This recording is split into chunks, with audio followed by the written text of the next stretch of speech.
ये घटना ऑफिसर मॉरिन के साथ घटी है अमेरिकन नेशनल पार्क में। तो अब आगे की घटना मैं आपको ऑफिसर मॉरिन की पॉइंट ऑफ व्यू से बताऊंगा। हमें उस बच्चे को ढूंढते हुए लगभग 3 दिन से ज़्यादा हो गए थे। हमारी टीम में ज़्यादा लोग नहीं थे। हम जंगल के जिस हिस्से में उसको ढूंढ रहे थे उस हिस्से में पहले कोई भी नहीं गया है। हमें कुछ उम्मीद भी नहीं थी कि हमें उसके यहाँ पे होने की कुछ निशान भी मिलेगी। जहाँ से वो गायब हुआ था वहाँ से वो जंगल का एरिया करीबन 15 किलोमीटर दूर है, और वो यहाँ पे क्या करने आया इसके बारे में हम लोग कुछ भी अनुमान नहीं लगा पा रहे थे। जो लड़का गायब हुआ था उसका नाम रॉन था। अपने दोस्तों के साथ कैंपिंग के लिए आया था। उसके दोस्तों ने बताया वो लोग कैंप फायर के पास बैठे हुए थे। तभी रॉन को अचानक से किसी की चिल्लाने की आवाज़ आई। हालांकि वो आवाज़ किसी को भी सुनाई नहीं दी थी सिवाय रॉन के। वो आवाज़ जिधर से आई थी उसी तरफ बहुत अजीब तरीक़ा से देखने लगा। उसके दोस्त जब शांत हुए और उन्होंने रॉन से जब पूछा कि तुम किधर देख रहे हो, तो उन्हें बिना कुछ जवाब दिए जंगल के उस हिस्से में भाग गया। और वो बोल रहा था कि वो मुझे बुला रही है और वो चिल्ला रही है। उसके दोस्तों ने उससे पूछा कि तुमको कौन बुला रही है। वो उसका जवाब बिना दिए ही बहुत ही तेज़ी से भाग गया। उसको रोकने की उन्होंने बहुत कोशिश की, तब तक रॉन गायब हो चुका था। पलक झपकते ही अचानक से वो कहाँ गायब हो गया था किसी को कुछ समझ में नहीं आ रहा था। रॉन के दोस्तों ने भी अपनी टॉर्च लेके उस डायरेक्शन में ढूंढने की बहुत कोशिश की, लेकिन ऐसा हुआ जैसा कि रॉन हवा हो गया हो। काफ़ी देर तक रॉन को ढूंढने के बाद जब वो नहीं मिला, उसके दोस्तों ने फॉरेस्ट ऑफिसर को इन्फॉर्मेशन दी। तभी हमारी सर्च करने वाली टीम वहाँ पे पहुँची। हमने दिए गए सारी डिटेल्स को कलेक्ट किया और लगातार उसी डायरेक्शन में बढ़ते रहे जहाँ पर आखिरी बार उसके दोस्तों ने उसको जाते हुए देखा था। रॉन की उम्र करीब 27 साल की थी और वो गोरा था और उसकी हाइट करीबन 6 फीट की थी। और ये बात बहुत ही ताजुब की थी कि मेरी हाइट भी उसी की तरह थी। हाँ, बस वो मेरे से कुछ साल छोटा था, लेकिन फिर भी मेरी और उसकी डिटेल्स मिल रही थी। शुरुआत में जब हम लोग ने 2 दिन उसको ढूंढा तो वो नहीं मिला। फिर हमने स्टेफर्ड डॉग्स मंगाए और वो लगातार उसी डायरेक्शन में भागे जा रहे थे जिस तरफ रॉन भागते हुए गया था। करीबन 10 किलोमीटर बाद जंगल के उस एरिया में पहुंच गए जहां पे हमें जाना मना था। दरअसल हम वहां पे कभी नहीं गए थे क्योंकि वो जंगल का काफ़ी घना एरिया था जिसको अभी कई फॉरेस्ट ऑफिसर ने एक्सप्लोर नहीं किया था। ये घटना 1990 की है। उस वक्त तो उतने डीप में कोई जाता भी नहीं था। उतना सर्च करने के बाद हमें रॉन की जूते मिले जो कि उसके दोस्तों ने वेरीफाई किया वो रॉन की जूते हैं। वो इतनी दूर क्या करने आया था हमें कुछ भी समझ में नहीं आ रहा था। हमें वहाँ पे रॉन की पैर के निशान भी मिले। एक पैर में उसने जूता पहना हुआ था और दूसरे पैर में कुछ नहीं। कुछ दूर हमने पैर के निशान का पीछा किया और वो पैर का निशान एक छोटा सा दलदल के पास आके ख़त्म हो गया। फिर उस दलदल के बाद हमें एक मोटे पैर के निशान मिले जो कि रॉन के तो बिल्कुल भी नहीं थे। वो निशानों को देख के इतना तो पता चल गया था हो ना हो रॉन यहीं कहीं है, क्योंकि हर कुछ मीटर बाद हमें रॉन के कपड़े या कुछ ऐसी चीज़ मिल रही थी कि हमें ये पता चले कि वो रॉन की ही चीज़ है। जिस वक्त हम जंगल के एरिया में खड़े थे उस टाइम हमारी टीम में कुल 4 लोग थे और हम लोग के पास एक स्निफर डॉग भी था और हमारे पास हमारी एक गन थी और एक टॉर्च। हमने प्लान बनाया कि हम चारों लोग अलग अलग डायरेक्शन में जाएंगे क्योंकि जहाँ पर रॉन के फुटप्रिंट्स ख़त्म हो गए थे कि वहाँ से हमें कुछ भी पता नहीं था कि हम लोग किधर जाएं। उसको ढूंढते हुए काफ़ी ज़्यादा दिन हो गए थे। अब हम लोग को वापस भी बुलाया जा रहा था क्योंकि हमें और भी ज़्यादा काम थे, लेकिन हमारा ये केस पूरा नहीं हुआ था। मुझे अक्सर अंदर से ऐसा महसूस हो रहा था कि रॉन मिल जाएगा। वो अचानक से कहाँ गायब हो गया किसी को भी कुछ नहीं पता। मेरे साथ जो कुत्ता था उसका नाम ब्रूनो था। मैं और ब्रूनो उसी डायरेक्शन में जा रहे थे जहाँ से हमें बड़े पैरों का निशान मिला था। ब्रूनो आगे बढ़ता जा रहा था और मैं उसी के पीछे था। कुछ दूर जाने के बाद ब्रूनो अचानक से खड़ा हो गया और शांत हो गया। उसने कोई भी रिएक्शन नहीं दिया, बस एक बड़े से झाड़ के पीछे देख रहा था और उसी झाड़ की तरफ देख के भौंक रहा था। मैं उसे आगे जाने के लिए बोल रहा था पर वो वहाँ से आगे जा ही नहीं रहा था। फिर मैंने खुद झाड़ के पीछे जाके देखा तो वहाँ पे एक आदमी बैठा हुआ था। वो देखने में बहुत ही ज़्यादा अजीब लग रहा था। वो अपने कमर के ऊपर कुछ भी नहीं पहना हुआ था और वो खाली काले रंग की पैंट पहनी हुई थी। उसकी पीठ पूरी काली थी। ऐसा लग रहा था कि उसके पूरे पीठ में किसी ने काली मट्टी लगा दी हो। वो मट्टी में कुछ खोज रहा था और बहुत ही ज्यादा डरा हुआ था। उसके तेज तेज सांस लेने की आवाज भी मुझे सुनाई दे रही थी। मैंने उसको बुलाने की कोशिश की। मैंने उसको जैसे ही बुलाया वो मट्टी में खोदना बंद कर दिया और आगे की तरफ देखने लगा। वो अपने शरीर में हल्का सा भी मूवमेंट नहीं किया था। उससे मैं करीबन 5 मीटर की दूरी पे खड़ा था। उसने कोई भी हरकत नहीं की। वो बहुत ज्यादा डरा हुआ था। मैंने अपनी पिस्तौल बाहर निकाल ली क्योंकि मुझको ऐसा लग रहा था कि वो मुझ पे हमला करेगा। मैंने उसको अपनी तरफ घूमने के लिए बोला लेकिन वो नहीं घूमा और उठ के जंगल के अंदर भागने लगा। वो उस तरफ जा रहा था जहाँ पे कोई भी नहीं जाता है। जंगल के उस एरिया में तो बहुत अंधेरा होता है। सूरज की रोशनी भी वहाँ पे ढंग से नहीं पहुँच पाती है। मैं उसे बार बार रोकने की चेतावनी दे रहा था लेकिन उसने मेरी बात नहीं सुनी। जब मैं आगे की तरफ भागा तो मेरे साथ मेरा कुत्ता भी भागा और हम दोनों उसे पकड़ने की कोशिश कर रहे थे। आखिर वो जंगल में क्या कर रहा था हमें कुछ भी नहीं पता था। थोड़ी देर बाद मैंने सोचा मैं उसे गोली मार के रोकने की कोशिश करूं क्योंकि अब मुझे वो बहुत ज़्यादा खतरनाक लग रहा था। मैं उसे गोली नहीं मार सकता था। मेरे दिमाग में शायद ये चल रहा था कि उसे मेरी मदद की ज़रूरत हो और शायद मुझसे वो बहुत ज़्यादा डर गया हो। मैंने हवा में एक फायर किया और मेरी गोली चलाते ही वो उसी वक्त रुक गया। मैंने उसे पीछे घूमने के लिए बोला और वो तुरंत घूमा और उसको देख के मेरे हाथ से मेरी बंदूक छूट गई। वो आदमी जो भी था उसका शक्ल हूबहू मेरे से मिल रही थी। उसकी हाइट, उसकी आंखें, उसके चेहरे पे जितने भी बाल थे हूबहू मेरे से मिल रहे थे। मेरा कुत्ता लगातार उसको देख के भौंके जा रहा था और मैं उसे देख रहा था। कुछ देर के लिए मेरे हाथ पैर एकदम जम गए थे लेकिन वो मुझे देखने में बहुत ही ज़्यादा डरावना लग रहा था। ऐसा लग रहा था कि वो मुझे मार डालेगा। मुझे कुछ भी नहीं समझ में आ रहा था कि मैं क्या करूं। वो मेरी तरफ कुछ देर के लिए मुझे घूर के देखने लगा और फिर मुझे कुछ भी याद नहीं। मैं बेहोश हो गया था। मैं जब बेहोश हो रहा था तो मैंने आखिरी बार उस आदमी को देखा था।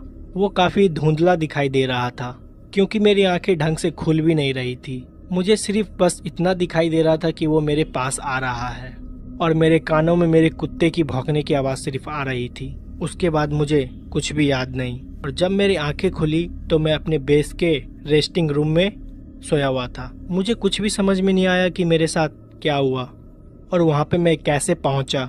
जब मैंने अपने गलीग से पूछा तो उसने मुझे बताया कि उस बच्चों को ढूंढते हुए मैं जंगल में चला गया था लेकिन बहुत ज़्यादा अंदर चला गया था। जब मेरी कोई खबर उन्हें नहीं मिली तो वो लोग मुझे भी ढूंढने के लिए आए और मैं उनको चलते हुए मिल रहा था। मैं धीरे धीरे जंगल के बाहर चलता हुआ आ रहा था, कहीं खोया हुआ था। उन्होंने मुझसे बात करने की बहुत कोशिश की लेकिन उनका जवाब मैंने कुछ भी नहीं दिया। फिर मैं उन लोग के सामने ही बेहोश हो गया और सच बताऊं तो मुझे ये सब कुछ भी याद नहीं है। मेरे साथ क्या हुआ और मैं अपने आप जंगल के बाहर चलते हुए कैसे पहुंचा, इसका मुझे कोई भी आइडिया नहीं था। मेरे साथ जो मेरा कुत्ता था वो भी मेरे साथ चल रहा था और ताजुब की बात तो ये है मेरे कुत्ते को भी इस सब चीज के बारे में कुछ भी भनक नहीं लगी। मैंने बहुत कोशिश की कि मेरा डॉगी मुझे किसी तरह का सिग्नल दे और बताने की कोशिश करे कि मुझे क्या हुआ था लेकिन उसको कुछ भी याद नहीं था। वो ऐसा बर्ताव कर रहा था कि ऐसा कुछ कभी हुआ ही नहीं। जंगल का वो हिस्सा कहाँ था अब दोबारा मुझे तो मिल ही नहीं रहा था। मैं अपने आप को कुछ भी समझा नहीं पा रहा था क्योंकि मेरा दिमाग ढंग से काम नहीं कर रहा था। फिर इसके बारे में मैंने किसी से कुछ भी बात नहीं की और वो लड़का रॉन जिसको सब कोई ढूंढ रहे थे वो भी उन्हें एक पेड़ के नीचे बैठा हुआ मिला और वो भी एकदम शांत था। जब पुलिस वालों ने उनसे पूछा कि वो कहाँ भाग के गया था और वो इतने दिन से कहाँ गायब था। तो उसके पास इसका कोई भी जवाब नहीं था। उसने बोला उसे कुछ भी याद नहीं है, उसको बस लास्ट सीन इतना ही याद है कि वो अपने दोस्तों के साथ कैंप फायर के पास बैठा था। तभी उसको अचानक से कोई आवाज़ सुनाई दी और अपनी तरफ बुला रही थी, और वो फिर उस आवाज़ के पीछे भागते हुए चला गया। हम लोग के साथ क्या हुआ, हम दोनों के पास इसका कोई भी जवाब नहीं था, और ये मेरी ज़िंदगी का सबसे खतरनाक रेस्क्यू था। इसके बारे में मैं किसी को कुछ भी बता नहीं सकता था, वरना लोग मुझे पागल समझते और मेरी नौकरी में भी कुछ दिक्कत आ सकती थी, और इस राज को मैंने राजी रखा। ये घटना ऑफिसर मॉरिन के साथ घटी है अमेरिकन नेशनल पार्क में। तो अब आगे की घटना मैं आपको ऑफिसर मॉरिन की पॉइंट ऑफ व्यू से बताऊंगा। हमें उस बच्चे को ढूंढते हुए लगभग 3 दिन से ज़्यादा हो गए थे। हमारी टीम में ज़्यादा लोग नहीं थे। हम जंगल के जिस हिस्से में उसको ढूंढ रहे थे, उस हिस्से में पहले कोई भी नहीं गया है। हमें कुछ उम्मीद भी नहीं थी कि हमें उसके यहाँ पे होने की कुछ निशान भी मिलेगी। जहाँ से वो गायब हुआ था, वहाँ से वो जंगल का एरिया करीबन 15 किलोमीटर दूर है, और वो यहाँ पे क्या करने आया, इसके बारे में हम लोग कुछ भी अनुमान नहीं लगा पा रहे थे। जो लड़का गायब हुआ था उसका नाम रॉन था। अपने दोस्तों के साथ कैंपिंग के लिए आया था। उसके दोस्तों ने बताया वो लोग कैंप फायर के पास बैठे हुए थे। तभी रॉन को अचानक से किसी की चिल्लाने की आवाज़ आई। हालांकि वो आवाज़ किसी को भी सुनाई नहीं दी थी सिवाय रॉन के। वो आवाज़ जिधर से आई थी उसी तरफ बहुत अजीब तरीक़ा से देखने लगा। उसके दोस्त जब शांत हुए और उन्होंने रॉन से जब पूछा कि तुम किधर देख रहे हो, तो उन्हें बिना कुछ जवाब दिए जंगल के उस हिस्से में भाग गया, और वो बोल रहा था कि वो मुझे बुला रही है और वो चिल्ला रही है। उसके दोस्तों ने उससे पूछा कि तुमको कौन बुला रही है। वो उसका जवाब बिना दिए ही बहुत ही तेज़ी से भाग गया। उसको रोकने की उन्होंने बहुत कोशिश की, तब तक रॉन गायब हो चुका था। पलक झपकते ही अचानक से वो कहाँ गायब हो गया था, किसी को कुछ समझ में नहीं आ रहा था। रॉन के दोस्तों ने भी अपनी टॉर्च लेके उस डायरेक्शन में ढूंढने की बहुत कोशिश की, लेकिन ऐसा हुआ जैसा कि रॉन हवा हो गया हो। काफ़ी देर तक रॉन को ढूंढने के बाद जब वो नहीं मिला, उसके दोस्तों ने फॉरेस्ट ऑफिसर को इन्फॉर्मेशन दी। तभी हमारी सर्च करने वाली टीम वहाँ पे पहुँची। हमने दिए गए सारी डिटेल्स को कलेक्ट किया और लगातार उसी डायरेक्शन में बढ़ते रहे जहाँ पर आखिरी बार उसके दोस्तों ने उसको जाते हुए देखा था। रॉन की उम्र करीब 27 साल की थी और वो गोरा था, और उसकी हाइट करीबन 6 फीट की थी। और ये बात बहुत ही ताजुब की थी कि मेरी हाइट भी उसी की तरह थी। हाँ, बस वो मेरे से कुछ साल छोटा था, लेकिन फिर भी मेरी और उसकी डिटेल्स मिल रही थी। शुरुआत में जब हम लोग ने 2 दिन उसको ढूंढा तो वो नहीं मिला। फिर हमने स्टेफर्ड डॉग्स मंगाए और वो लगातार उसी डायरेक्शन में भागे जा रहे थे जिस तरफ रॉन भागते हुए गया था। करीबन 10 किलोमीटर बाद जंगल के उस एरिया में पहुंच गए जहां पे हमें जाना मना था। दरअसल हम वहां पे कभी नहीं गए थे क्योंकि वो जंगल का काफ़ी घना एरिया था जिसको अभी कई फॉरेस्ट ऑफिसर ने एक्सप्लोर नहीं किया था। ये घटना 1990 की है। उस वक्त तो उतने डीप में कोई जाता भी नहीं था। उतना सर्च करने के बाद हमें रॉन की जूते मिले, जो कि उसके दोस्तों ने वेरीफाई किया वो रॉन की जूते हैं। वो इतनी दूर क्या करने आया था हमें कुछ भी समझ में नहीं आ रहा था। हमें वहाँ पे रॉन की पैर के निशान भी मिले। एक पैर में उसने जूता पहना हुआ था और दूसरे पैर में कुछ नहीं। कुछ दूर हमने पैर के निशान का पीछा किया और वो पैर का निशान एक छोटा सा दलदल के पास आके ख़त्म हो गया। फिर उस दलदल के बाद हमें एक मोटे पैर के निशान मिले जो कि रॉन के तो बिल्कुल भी नहीं थे। वो निशानों को देख के इतना तो पता चल गया था हो ना हो रॉन यहीं कहीं है, क्योंकि हर कुछ मीटर बाद हमें रॉन के कपड़े या कुछ ऐसी चीज़ मिल रही थी कि हमें ये पता चले कि वो रॉन की ही चीज़ है। जिस वक्त हम जंगल के एरिया में खड़े थे उस टाइम हमारी टीम में कुल 4 लोग थे और हम लोग के पास एक स्निफर डॉग भी था और हमारे पास हमारी एक गन थी और एक टॉर्च। हमने प्लान बनाया कि हम चारों लोग अलग अलग डायरेक्शन में जाएंगे क्योंकि जहाँ पर रॉन के फुटप्रिंट्स ख़त्म हो गए थे कि वहाँ से हमें कुछ भी पता नहीं था कि हम लोग किधर जाए। उसको ढूंढते हुए काफ़ी ज़्यादा दिन हो गए थे। अब हम लोग को वापस भी बुलाया जा रहा था क्योंकि हमें और भी ज़्यादा काम थे, लेकिन हमारा ये केस पूरा नहीं हुआ था। मुझे अक्सर अंदर से ऐसा महसूस हो रहा था कि रॉन मिल जाएगा। वो अचानक से कहाँ गायब हो गया किसी को भी कुछ नहीं पता। मेरे साथ जो कुत्ता था उसका नाम ब्रूनो था। मैं और ब्रूनो उसी डायरेक्शन में जा रहे थे जहाँ से हमें बड़े पैरों का निशान मिला था। ब्रूनो आगे बढ़ता जा रहा था और मैं उसी के पीछे था। कुछ दूर जाने के बाद ब्रूनो अचानक से खड़ा हो गया और शांत हो गया। उसने कोई भी रिएक्शन नहीं दिया, बस एक बड़े से झाड़ के पीछे देख रहा था और उसी झाड़ की तरफ देख के भौंक रहा था। मैं उसे आगे जाने के लिए बोल रहा था पर वो वहाँ से आगे जा ही नहीं रहा था। फिर मैंने खुद झाड़ के पीछे जाके देखा तो वहाँ पे एक आदमी बैठा हुआ था। वो देखने में बहुत ही ज़्यादा अजीब लग रहा था। वो अपने कमर के ऊपर कुछ भी नहीं पहना हुआ था और वो खाली काले रंग की पैंट पहनी हुई थी। उसकी पीठ पूरी काली थी। ऐसा लग रहा था कि उसके पूरे पीठ में किसी ने काली मट्टी लगा दी हो। वो मट्टी में कुछ खोज रहा था और बहुत ही ज्यादा डरा हुआ था। उसके तेज तेज सांस लेने की आवाज भी मुझे सुनाई दे रही थी। मैंने उसको बुलाने की कोशिश की। मैंने उसको जैसे ही बुलाया वो मट्टी में खोदना बंद कर दिया और आगे की तरफ देखने लगा। वो अपने शरीर में हल्का सा भी मूवमेंट नहीं किया था। उससे मैं करीबन 5 मीटर की दूरी पे खड़ा था। उसने कोई भी हरकत नहीं की। वो बहुत ज्यादा डरा हुआ था। मैंने अपनी पिस्तौल बाहर निकाल ली क्योंकि मुझको ऐसा लग रहा था कि वो मुझ पे हमला करेगा। मैंने उसको अपनी तरफ घूमने के लिए बोला लेकिन वो नहीं घूमा और उठ के जंगल के अंदर भागने लगा। वो उस तरफ जा रहा था जहाँ पे कोई भी नहीं जाता है। जंगल के उस एरिया में तो बहुत अंधेरा होता है। सूरज की रोशनी भी वहाँ पे ढंग से नहीं पहुँच पाती है। मैं उसे बार बार रोकने की चेतावनी दे रहा था लेकिन उसने मेरी बात नहीं सुनी।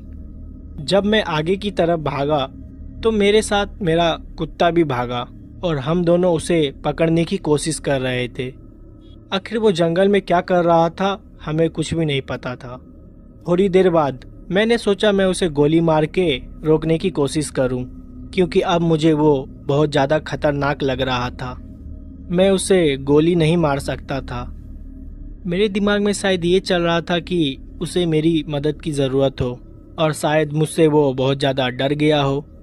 मैंने हवा में एक फायर किया और मेरी गोली चलाते ही वो उसी वक्त रुक गया।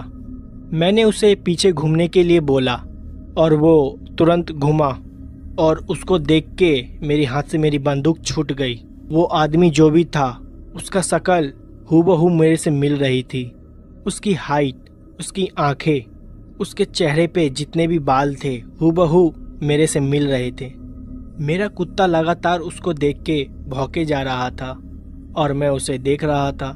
कुछ देर के लिए मेरे हाथ पैर एकदम जम गए थे लेकिन वो मुझे देखने में बहुत ही ज़्यादा डरावना लग रहा था। ऐसा लग रहा था कि वो मुझे मार डालेगा। मुझे कुछ भी नहीं समझ में आ रहा था कि मैं क्या करूं।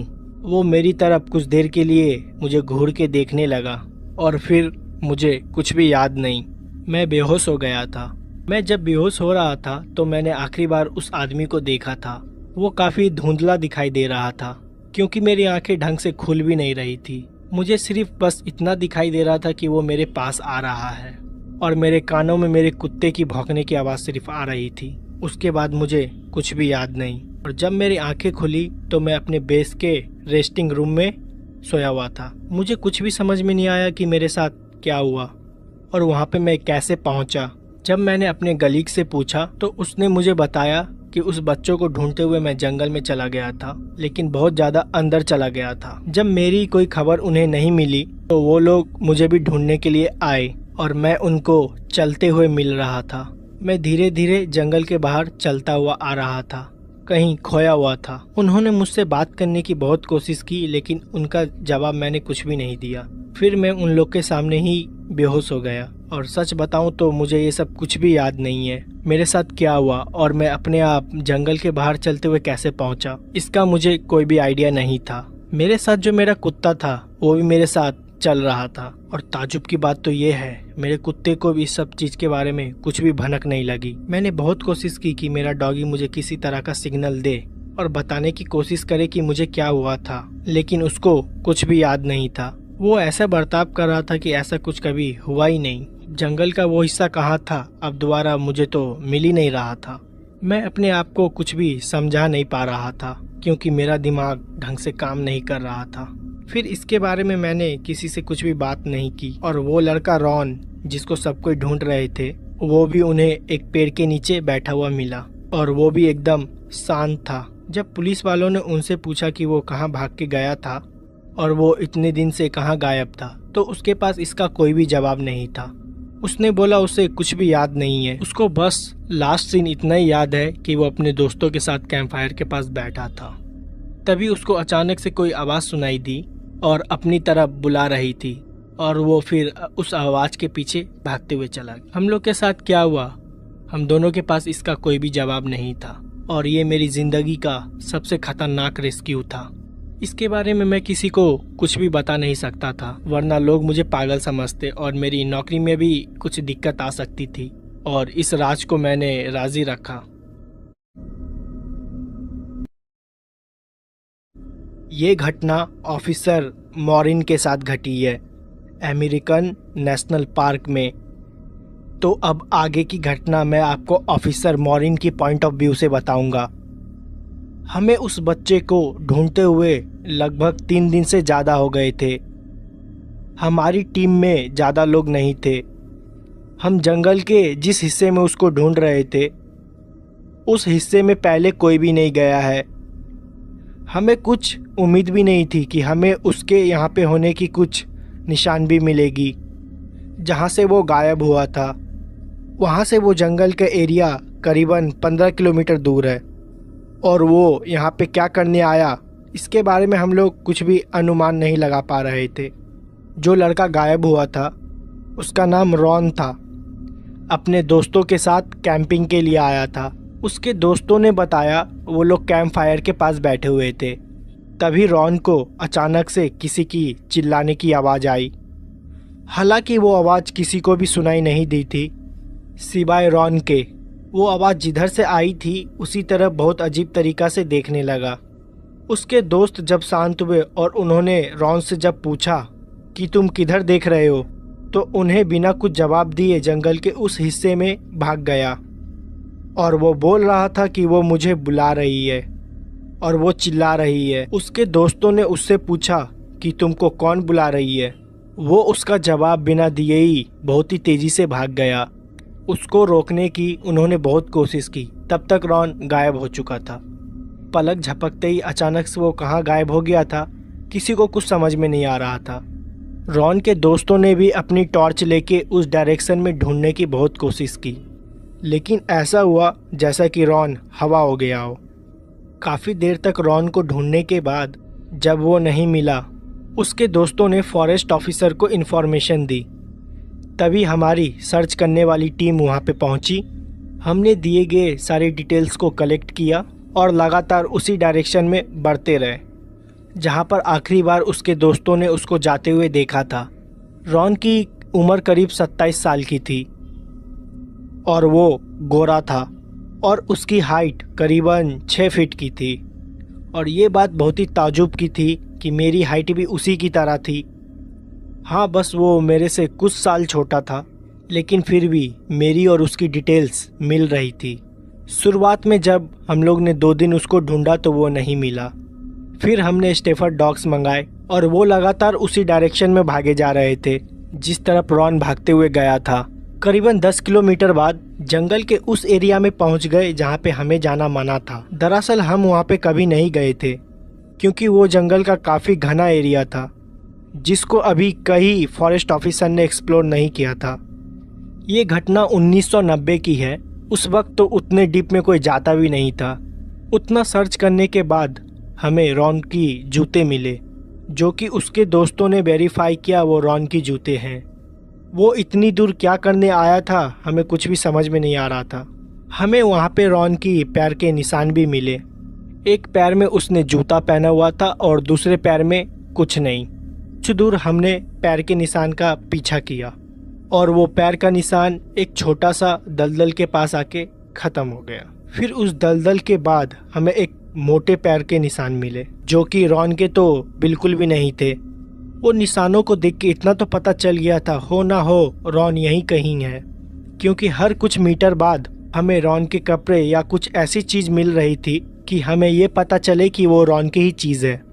जिस वक्त हम जंगल के एरिया में खड़े थे उस टाइम हमारी टीम में कुल 4 लोग थे और हम लोग के पास एक स्निफर डॉग भी था और हमारे पास हमारी एक गन थी और एक टॉर्च। हमने प्लान बनाया कि हम चारों लोग अलग अलग डायरेक्शन में जाएंगे, क्योंकि जहाँ पर रॉन के फुटप्रिंट्स ख़त्म हो गए थे कि वहाँ से हमें कुछ भी पता नहीं था कि हम लोग किधर जाएं। उसको ढूंढते हुए काफ़ी ज़्यादा दिन हो गए थे।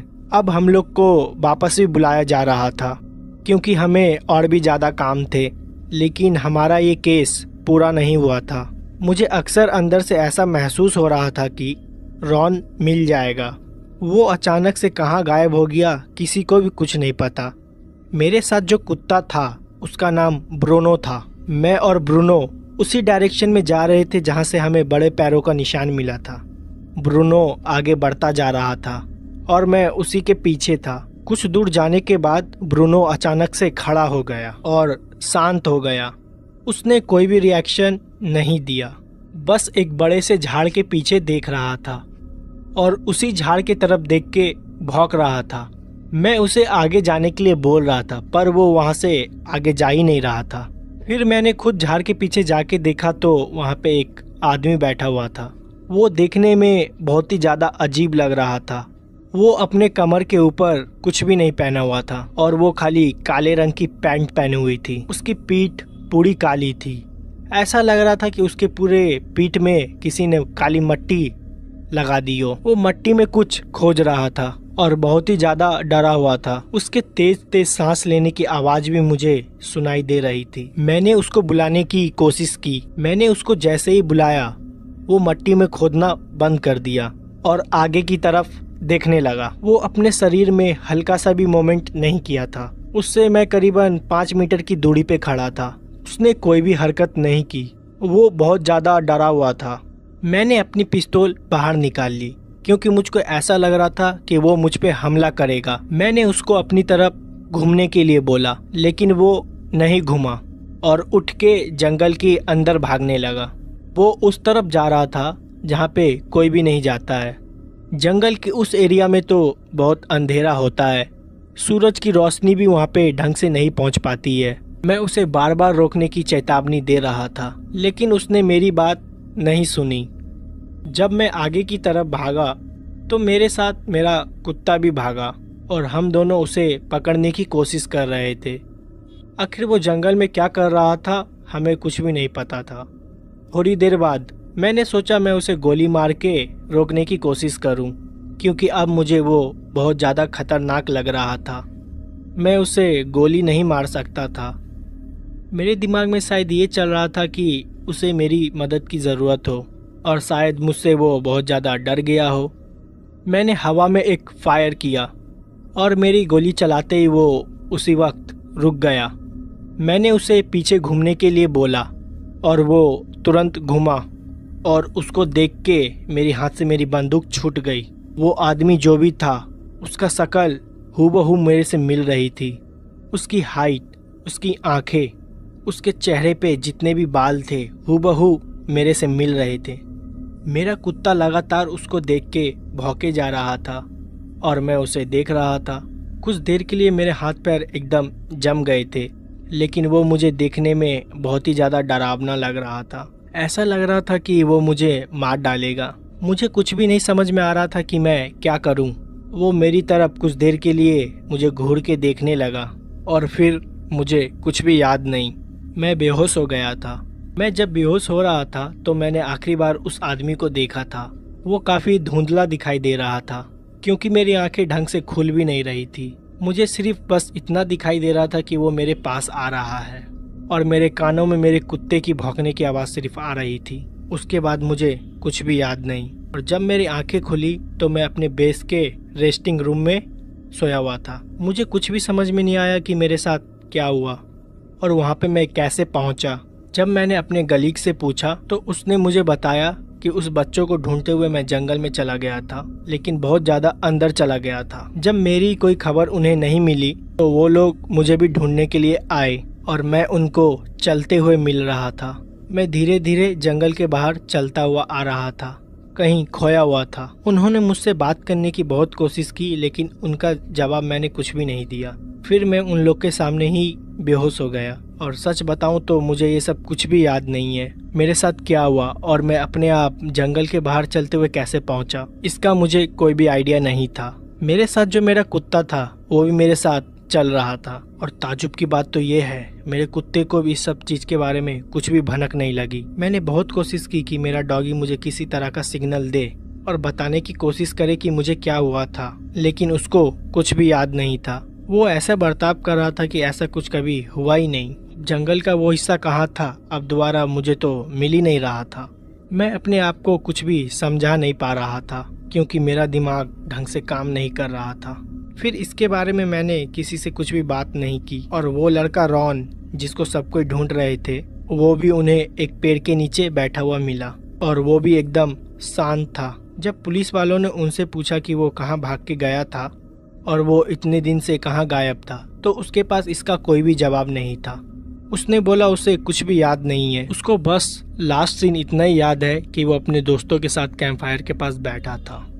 तभी उसको अचानक से कोई आवाज़ सुनाई दी और अपनी तरफ बुला रही थी और वो फिर उस आवाज़ के पीछे भागते हुए चला गया। हम लोग के साथ क्या हुआ, हम दोनों के पास इसका कोई भी जवाब नहीं था और ये मेरी ज़िंदगी का सबसे खतरनाक रेस्क्यू था।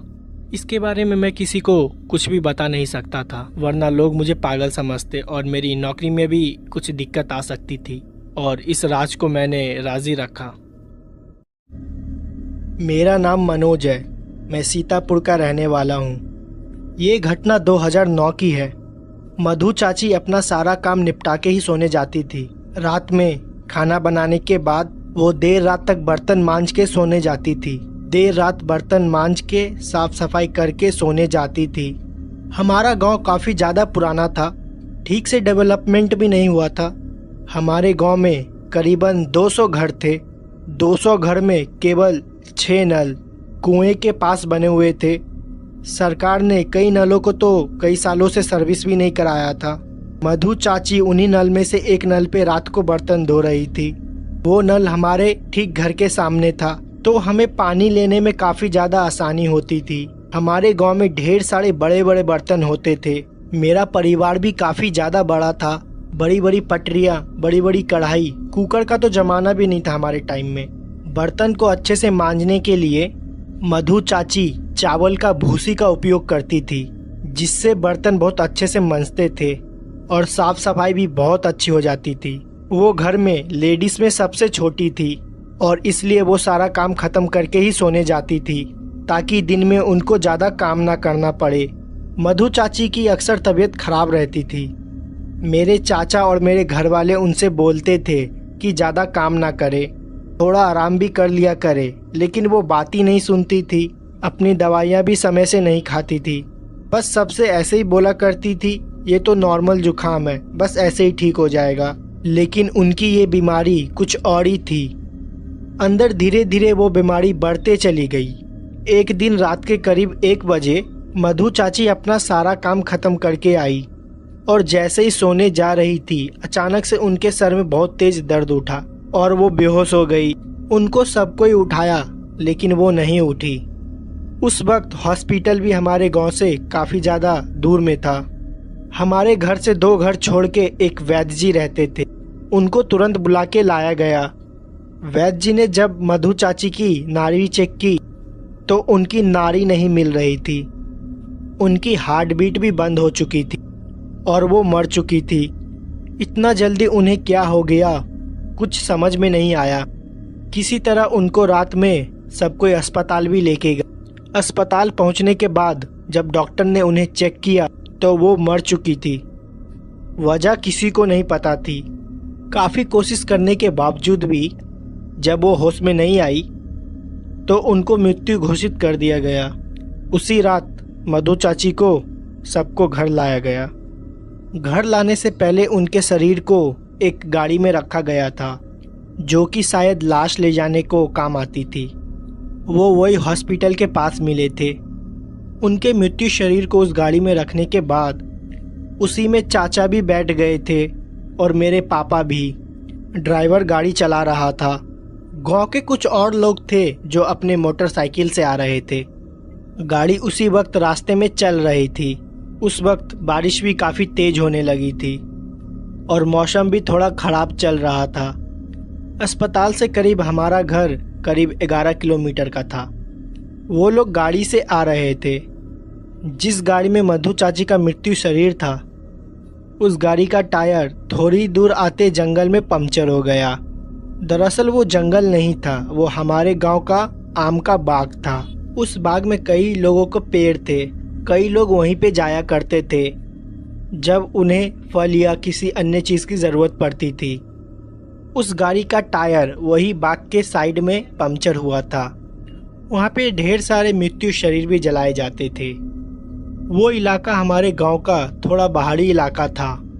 गांव के अंदर आने से पहले वही इलाका से होके आना पड़ता था, जो कि काफ़ी ज़्यादा बेकार चीज़ थी, क्योंकि हमारे गांव में जब भी कोई शुभ चीज़ होती थी, किसी के यहाँ बच्चा पैदा हुआ या किसी की शादी हुई, तो उसी एरिया से होके ही आना पड़ता था। गांव वाले ने कई बार उस रास्ते को बंद करने की भी सोची, लेकिन कभी किसी को मौका ही नहीं मिला। लोग उसी रास्ते से लगातार आना जाना किया करते थे, इसलिए इस चीज़ को सब कोई भूल गए।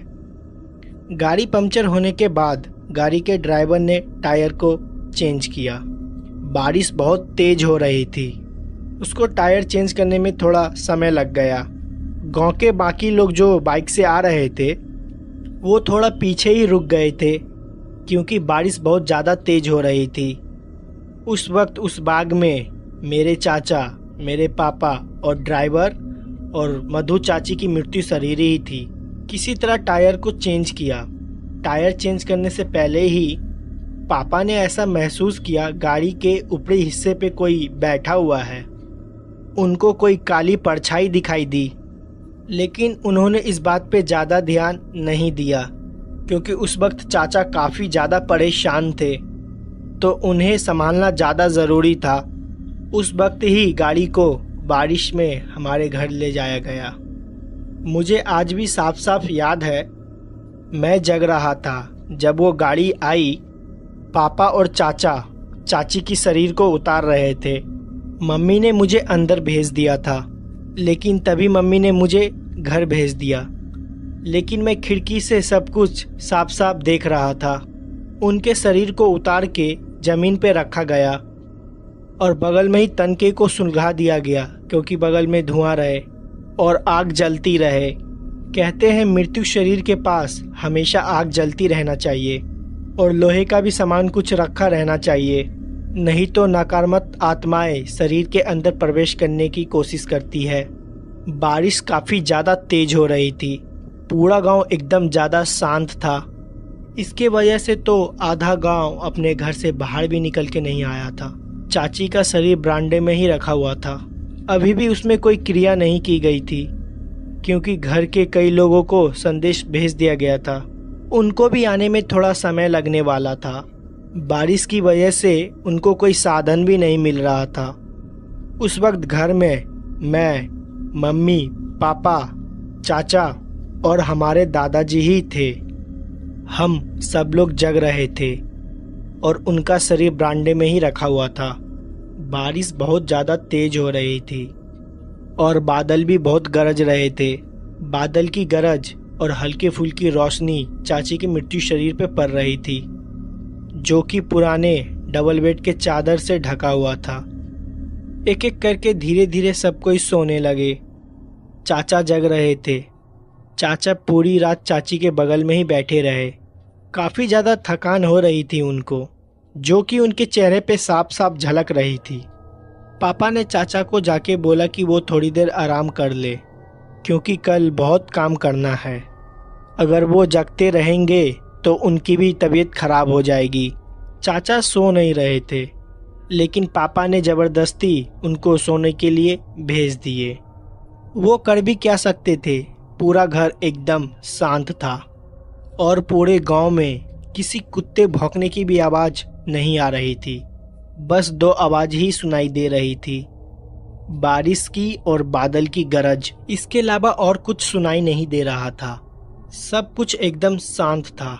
किसी को पता भी नहीं चला। बारिश की कुछ बौछारें इतनी तेज थी, वो चाची के मृत्यु शरीर तक गिर रही थी और उनके बगल में जो जलता हुआ गोबर का उपला यानी कि कंधा रखा हुआ था, उस पर भी जाके गिर रही थी।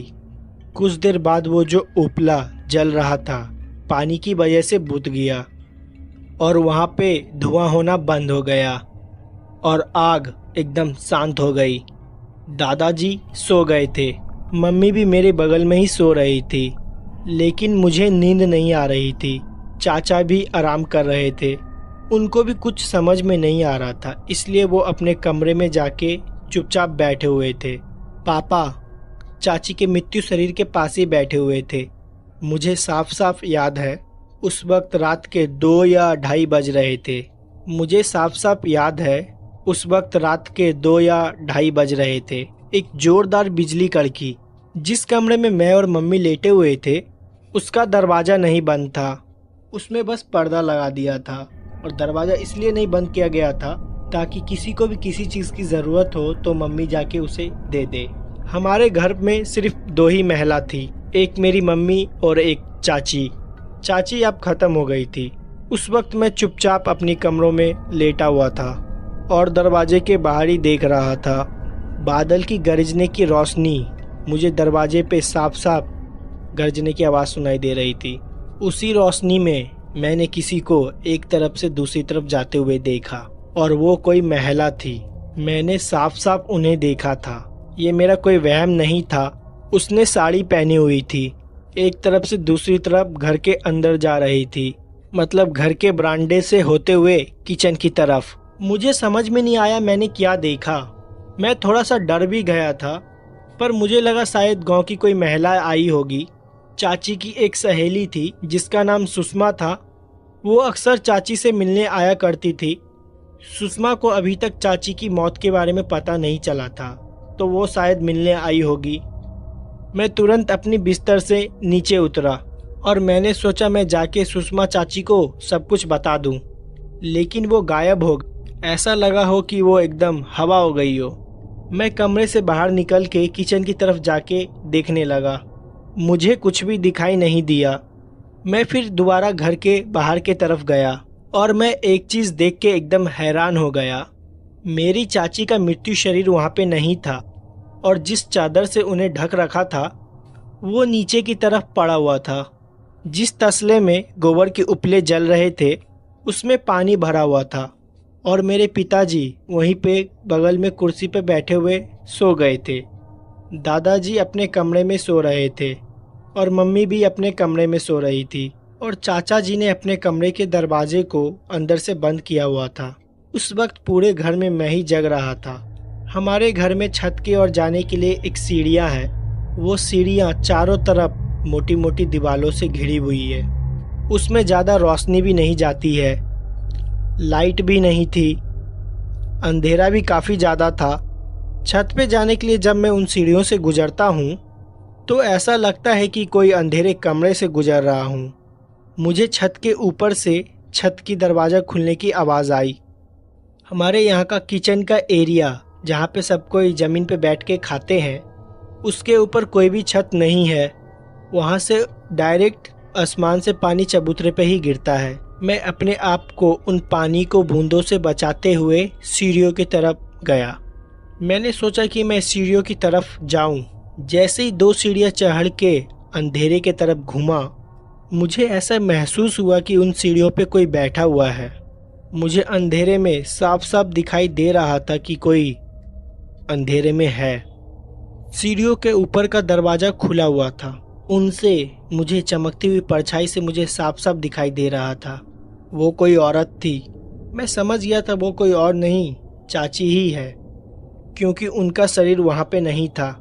मैं बहुत ज़्यादा डर गया था। मैं उन्हें देखते ही ज़ोर ज़ोर से चिल्लाने लगा। वो बहुत ज़्यादा अजीब लग रही थी। मेरी ही आंखों के सामने सीढ़ियों पे बैठ के मुझे घूर रही थी। और पीछे चमकती हुई बिजली मुझे आज तक याद है। उनको देखते ही मैं ज़ोर ज़ोर से चिल्लाने लगा और सीढ़ियों से नीचे उतर आया। मैं किचन के सामने उसी चबूतरों से भागते हुए जा रहा था जहाँ पर पूरा पानी चबूतरे के ऊपर पड़ा हुआ था। मैं वहाँ पे फिसल गया और जाके सीधा चाचा के कमरे से लड़ा।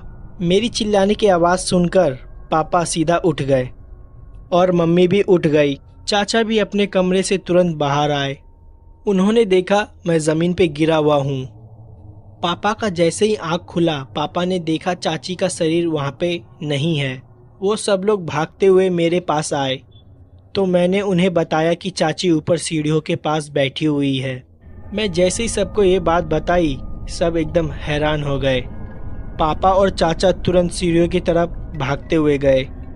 उन्हें वहाँ पे कोई भी नहीं दिखा, लेकिन सीढ़ियों के ऊपर का दरवाज़ा एकदम खुला हुआ था। दोनों लोग छत पे गए और वो देख के हैरान हो गए। चाची का शरीर छत के बीच में ही पड़ा हुआ था, बारिश में भीग रहा था और उनके पूरे कपड़े खुले हुए थे। ऐसा लग रहा था कोई उनके शरीर में घुस के ये सब हरकत कर रहा है। बाल पूरे बिखरे हुए थे, मुंह खुला हुआ था और आंखें एकदम पत्थर की हो गई थी और पलट गई थी। उस दृश्य को देख के पापा और चाचा बहुत ज़्यादा डर गए थे। उनकी हिम्मत नहीं हो रही थी कि वो लोग शरीर के पास जाए, लेकिन किसी तरह ऊपर का नाम लेते हुए वो लोग चाची के शरीर के पास गए। उन्होंने चाची का शरीर को हिलाने की कोशिश की।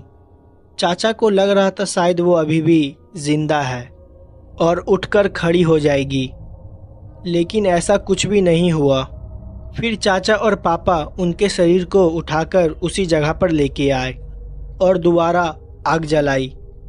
फिर वहीं पे सब लोग बैठे हुए थे। मम्मी ने मुझे दोबारा कमरे के अंदर भेज दिया, लेकिन मैं कमरे के अंदर नहीं रुक रहा था, इसलिए मैं दादाजी के पास जाकर सो गया। कुछ देर बाद बारिश भी बंद हो गई और सुबह के 4 बज गए थे। गांव में सब कोई जल्दी उठ जाते हैं और धीरे धीरे पूरे गांव को पता चल गया कि चाची अब नहीं रही है। घर के सामने भीड़ लगना चालू हो गई। फिर चाची का अंतिम क्रियाक्रम भी किया गया और रात को जो ये घटना हम लोग के साथ घटी थी, इसको लेके चाचा और पापा ने किसी को कुछ नहीं बताया। वापस आके दोबारा रात को उसी तरह हम लोग सब एक साथ बैठे हुए थे और आपस में बात कर रहे थे जो भी कल हम लोग के साथ घटा वो आखिर हुआ क्यों, और आगे ऐसी कोई अजीब सी घटना ना घटे, इसका उपाय भी ढूंढने लगे। पापा ने सबको ये बताया उस रात जब जंगल में गाड़ी खराब हो गई थी तो उनको एक अजीब सी परछाई भी गाड़ी के ऊपर नजर आई थी। हो सकता है कि वो कोई आत्मा हो या कोई भूत प्रेत हो, जो कि हो सकता है कि चाची के मृत्यु शरीर के अंदर घुस गया हो और उसने अपनी जगह बना ली हो। सब लोग ने यही अनुमान लगाया था कि उस रास्ते से हम लोग को कोई भी मृत्यु शरीर लेके नहीं आना चाहिए था, और वही हुआ भी जिसका डर था। खैर, फिर चाची के शरीर को वहीं पे जलाया गया जहाँ पर वो गाड़ी खराब हुई थी। हो सकता है वो आत्मा वहीं पे चाची के शरीर से बाहर निकल के चली गई हो। 13 दिन के बाद घर में पूजा पाठ हुई और पूरे घर को दोबारा शुद्ध किया गया। ऐसी फिर कोई भी घटना हमारे घर में दोबारा नहीं घटी, लेकिन उस दिन से दोबारा मुझे अपने ही घर में डर लगने लगा।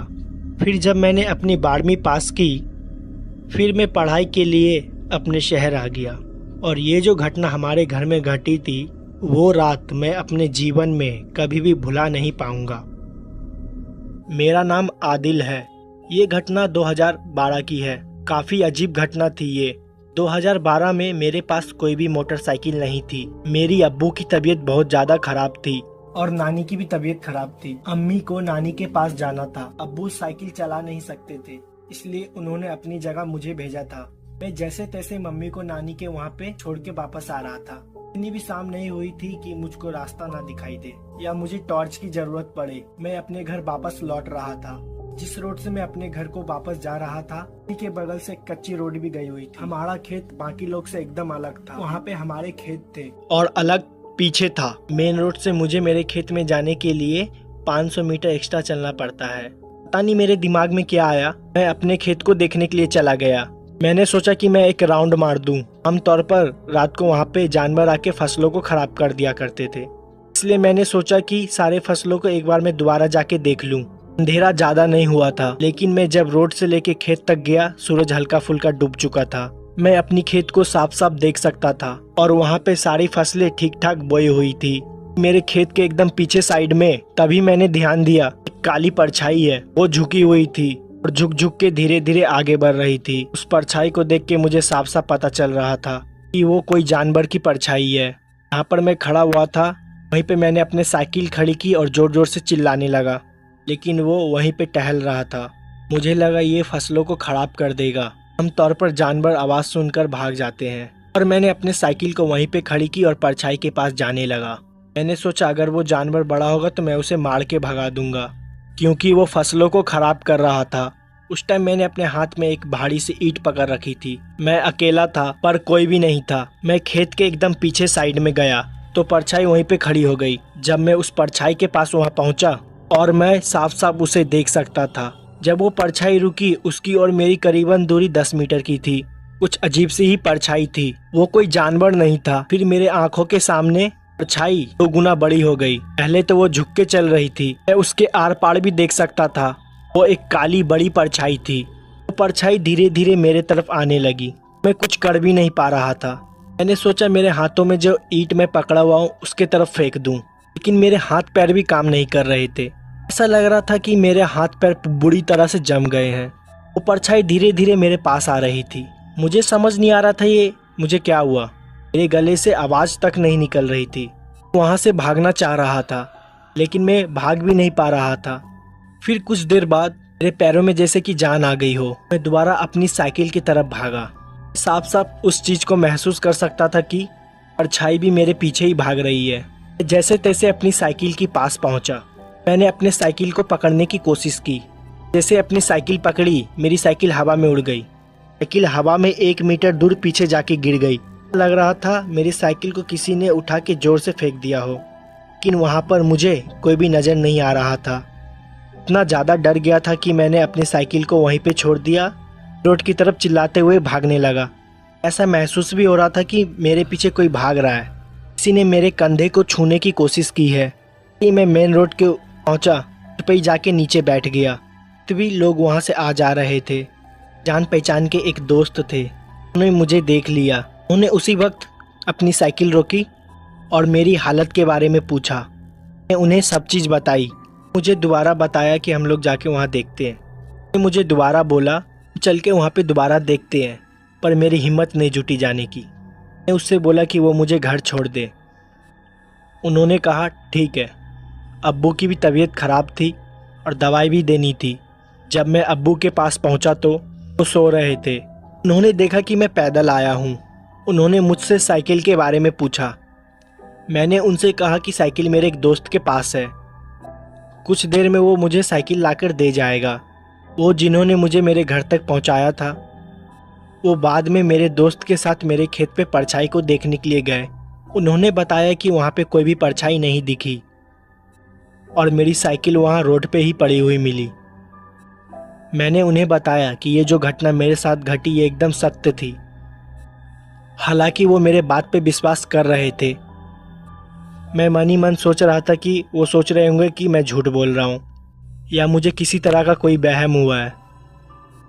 वो मेरी साइकिल वापस लाके मुझे दे गए और इस घटना को अगले दिन मैंने अपने अम्मी को भी बोला। फिर अम्मी ने मुझे वहाँ पे रात को जाने से मना किया और उस दिन के बाद से और मैं वहाँ पे रात को कभी भी नहीं जाता हूँ।